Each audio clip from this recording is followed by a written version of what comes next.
예, 동네내과 김상모 원장입니다. 일본에 대해서 자아자부심의 원칙에 의해서 좀 살펴보고, 우리나라의 자아자부심, 일본 국가, 국민의 자아자부심, 그래서 구별이 될 수도 있고, 우리나라하고 일본은 옛날부터 동양 국가이기 때문에 집단 의식이 강하고, 지금도 그렇습니다.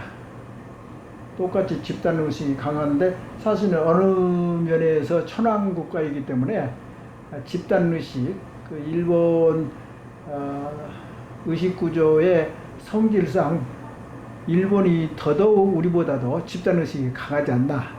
그러니까 이제 옛날에 이제 지금도 이야기하지만 일본 사람들은 뭉치기를 잘한다. 우리나라는 잘 뭉치기를 못한다. 그 집단 의식이거든요. 그런 것이 한 예가 되겠고, 그리고 예를 들어서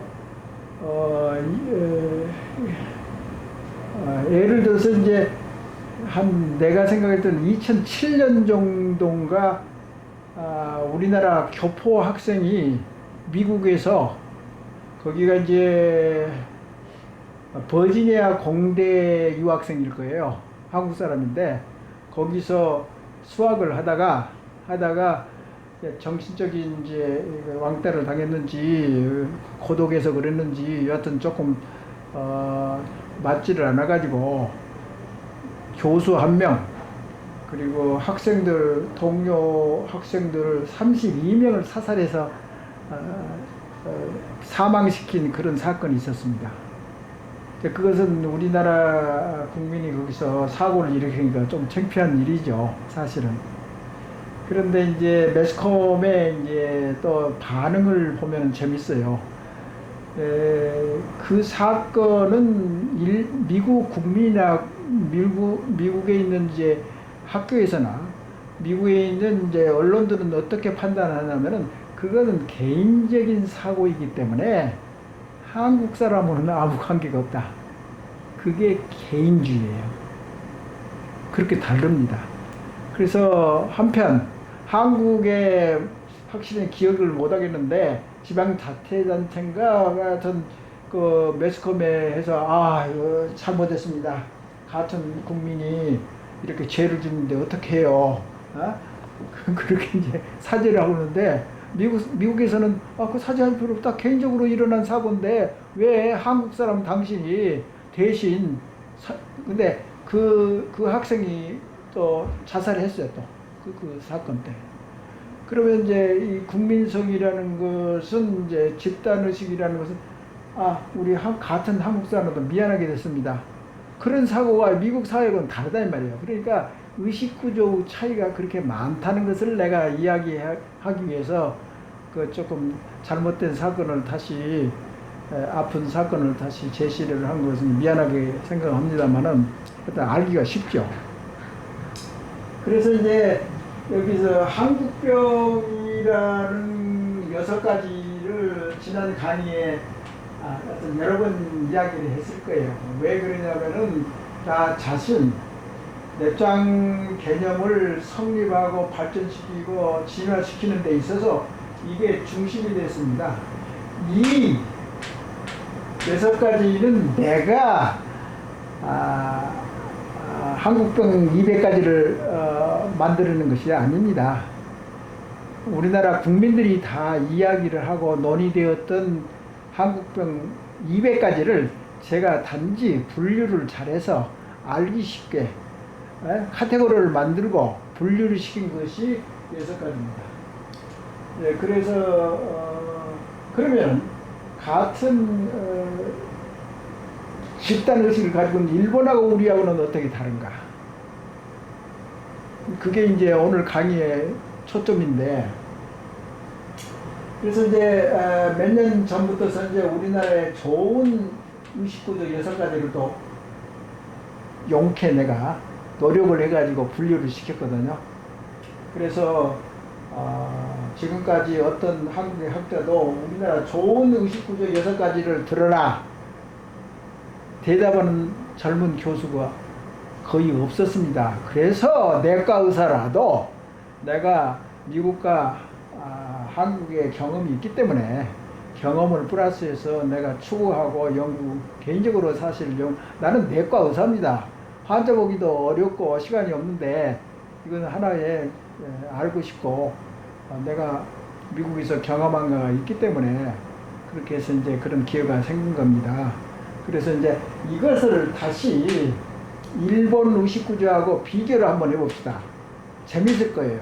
일본을 알기 위해서 우리가 가지고 있는 이 기준, 또 우리가 가지고 있는 좋은 기준을 잣대로 해서 일본하고는 어떤 관계가 있느냐, 그걸 차이점을 발견하려고 하는 거예요. 차이점을 알아야지 적을 알게 되지 않아요. 그래서 하나씩 음미를 해가면서 이야기를 하면은 한국병에서 부정적인 의식구조 중에서 피해의식과 역사적인 한맺증 원망 또는 내부 갈등은 지금도 있습니다. 근데 어떤 면에서는 피해의식이나 특히 역사적 한에 대해서는 일본하고는 우리하고는 상당히 한맺힌 역사 관계를 가지고 있지 않습니까? 지금도 그렇고 장래도 계속 잊혀지지 않은 그런 이제 세계적인 진리의 부르짖음은 위안부가 됐든지 침략이 됐든지 그 사죄를 독일같이 사죄를 않지 않습니까? 제대로 된 자아 자부심을 가지고 있는 서양, 특히 독일에서는 자기가 일으킨 전쟁에 대해서 자기가 책임을 느끼고 책임을 완수하는 것이 서양 문명의 아주 강한 강점이고, 그 강점이 산업혁명과 더불어 세계를 제패했습니다. 그것을 꼭 기억해 주시기 바랍니다. 그러니까 우리 동양사에서는 자유란이라는 것일 때 선택이랄지, 그리고 양심과 도덕은 있습니다. 공자 맹자가 이제 도덕을 참 좋아했던 모양인데, 제가 생각하는 요새 젊은 학자들이 유교에서 양심에 대해서 많이 이야기를 하더라고요. 근데 요걸 이제 우리가 인지를 해가지고 이런 것들이 자꾸 일어나서 이제 누적된 스트레스를 가지고 있다. 그 말은 일종의 강한 스트럭처가 원망이거든요. 그리고 이게 자아를 의식을 이제 다운시키는 그런 힘이 있습니다. 그래서 이런 것들이 있어가지고 감정 조절도 잘 못하지, 조급증이 있다던가 다 좀 연관이 좀 되어 있습니다, 사실. 또 이렇게 피해의식이 있고 내부 갈등이, 특히 내부 갈등이 많으면 양만 상놈 싸우고 말이죠. 여당하고 자꾸 싸우면은 인도주의와 가치관, 자기가 잘났다고 딴 사람은 틀렸다고 항상 그렇게 이야기하는 것이 아주 특색입니다, 우리나라의 부정적인 의식구조 중에서. 그리고 배려의식이 없어요. 상대방이 이야기하는 상대방의 의견이나 주장이나 이익이나 모든 것을 입장이랄지 상대의 자존심을 상하게 한다고 자꾸 서로. 그게 무지하기 때문에 한국병에 대해서 우리 자신을 잘 모르는 게, 우리 자신의 좋은 나쁜 점의 국민성이나 그것을 잘 파헤치지를 않기 때문에 그런 시초부터 없는 사람이 어떻게 좋은 의식구조를 창출합니까? 근데 말이 많아졌는데, 그러면 이제 자아 자부심은 일본이나 우리가 이제 이게 조금 약하거든요.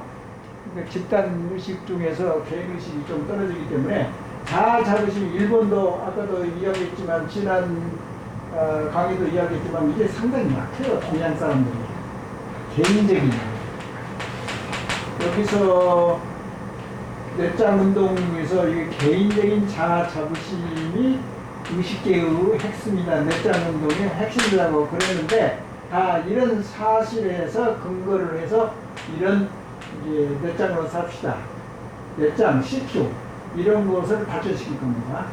그 다음에 과학적 직선 문화를 일본하고 비교를 하면 우리나라가 일본에 비교해서 월등하게 능력이 떨어집니다. 이제 왜 그러냐 하고 단적으로 이야기합시다. 일본 상품을 만들면 세계적으로 퀄리티, 질이 아주 좋습니다. 비싸게 잘 팔려요. 우리나라는 그걸 못 만들잖아요. 혹시 예외가 있다면 삼성전자가 있을런지는 잘 모르겠습니다만. 그래서 근데 이제 일본을 이제 의식구조를 보면은 차분하고 그리고 아까도 저번에도 이야기했지만은 자기들이 열등감을 느끼기 때문에 그것을 극복하기 위해서 아주 심혈을 기울이고 그런 정신이 아주 강합니다. 그래서 이것을 발전시키지 않고, 근데 이제 신세대에서는 제4차 산업이나 창조력이 얼마든지 일본에 비교해서 빨리 성장할 수 있다. 그래서 내가 주장한 것은 중국하고 일본하고 우리나라 의식구조 상에서 우리나라가 제일 앞으로 미래에 창조력과 제4차 산업을 월등히 추구할 수 있는 포텐셜이 아주 많은 나라가 우리나라입니다. 더더구나 서양 문명의 정신분열보다 더 월등히 늦게 산업이나 4차 산업이 늦게 시작했어도 우리가 얼마든지 추월할 수 있는 포텐셜이 가지고 있는 민족이 우리나라 민족성입니다. 왜 그러냐면 우리가 고생을 해봤기 때문에. 어린애 가르칠 때도 고생하면서 가르치는 애들이 성공합니다. 강인하고 도전정성이 많고. 그러니까 이제 부잣집 아들은 잘 가르쳐야지 잘못 가르치면은 아주 굉장히 느슨하고 도전정신이 없고 이제 부모가 들어오는 돈만 까먹고 그런 이제 조금 나약한 사람이 되는 거죠. 그러니까 이런 일상생활이 그런 모든 이제 유추할 수 있는 생각들이 전부 다 요새 많이 발전한 뇌과학에 의해서입니다. 뇌과학이 이런 것들을 다 증명해요. 뇌과학이 3살 때 버릇이 8까지 간다는 것도 만들어내는 것은 우리 동양에서 만들었다 해도 그것을 증명할 수 있는 건 서양 뇌과학에서 증명된 사실입니다. 그럼 우리가 그 뇌과학 없이 어떻게 그걸 증명합니까? 그 다음에 이제 민주하고 합리적인 우리나라가 조금 포텐셜이 일본보다 훨씬 나은 것 같다. 왜 그러냐면 우리는 적어도 정치적인 것은 민주에서 엄청나게 피를 흘리고 싸워서 획득한 민족이 우리 대한민국의 민주주의. 그러니까 외국 미국 매스컴들이 그러잖아요. 민주주의가 성공한 나라는 그렇게 많지 않다. 일본도 민주주의 그 제도만 그렇지 정신적으로는 우리 민주의식에 좀 떨어지지 않을까 그렇게 생각합니다. 합리주의는 이제 일본이 좀 먼저 생각하고 모든 것을 관찰하고 진단하는데 더 조심스럽고 신중하고 화끈화끈하게 안 않고, 그러니까 예를 들어서 슬픔을 느낄 때는 일본 사람들은 흐느끼지 않습니까? 조용하게. 이제 우리나라는 감성이 좀 강해가지고 앙앙 울지 않아. 그냥 퍼뜨리고 그냥 완전히 폭발시켜버리고. 그렇게 보면 희한하죠. 근데 그것은 이제 민족성이나 의식구조의 차이기 때문에 그것은 인정한다 하더라도. 그래서 이제 예를 들어서 끈기 인내는 사실 우리나라에도 많을 거예요. 내가 알기로는 젊은 일본 애들은 굉장히 나약해가지고 오타쿠인가? 뭐 그런 거 있잖아. 오타쿠라고 혼자 방에서 보내는 애들 있잖아요. 이렇게. 그러면 완전히 무기력해지는 거예요.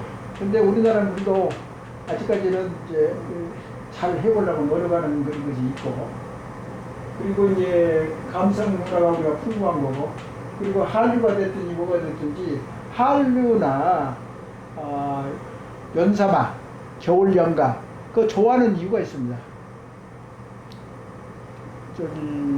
한국의 남자는 더 직설적이고 바로 표현하고 또 개방되어 있고 여자애들 나 너 좋아한다 그러니까 잘 표현을 잘 하는 거죠.